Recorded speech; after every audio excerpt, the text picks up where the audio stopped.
In 2018, Cotswold Archaeology was asked to investigate a site at the edge of Stotfold in Bedfordshire. The site at the time was part of a large field on the west bank of the River Ivell that had been earmarked for housing development by Taylor Wimpey, who commissioned and paid for the excavation. Stotfold sits to the north of the Chiltern Scarp in a landscape of clay vales and hills, and the site itself sits on a terrace of gravel and alluvium laid down by the River Ivell,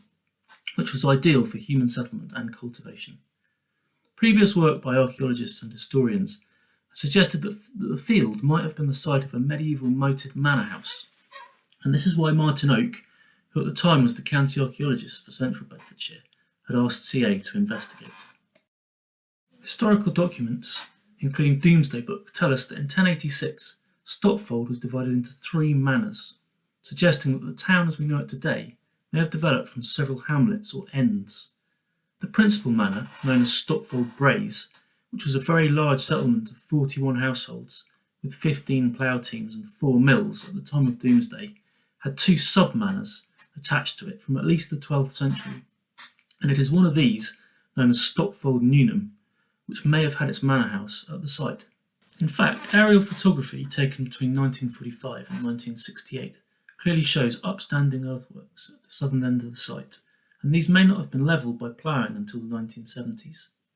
Furthermore, geophysical surveys showed a large subrectangular anomaly in the same place, and trial trenching in 2016 had located a possible moat here, although disappointingly the feature appeared to contain 20th century material. Nevertheless, the excavations set out to investigate the question of whether there had been a moated manor house here, and to learn something of its origins, its character, and its relationship to the surrounding landscape.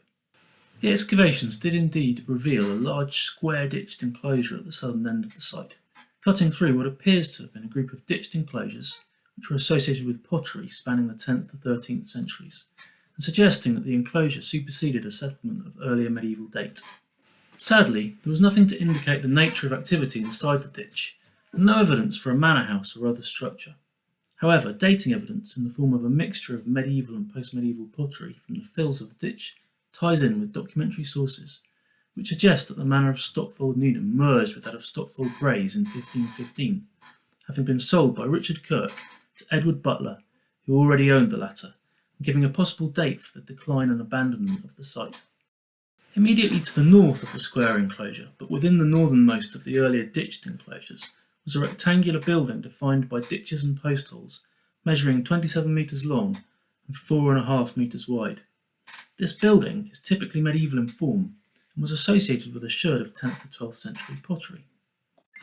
It may therefore be that the excavations have uncovered evidence for the existence of a moated manor at Aspen Gardens, superseding an earlier hamlet, and an approximate start and end dates for the occupation.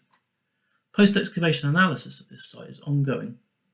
and radiocarbon dates on material from the building have been commissioned and may help us to further understand the chronology of this interesting site. So do keep an eye on our website at reports.cotswoldarchaeology.co.uk for a full and free to download excavation report, including a more detailed discussion of the evidence and more drawings and photographs.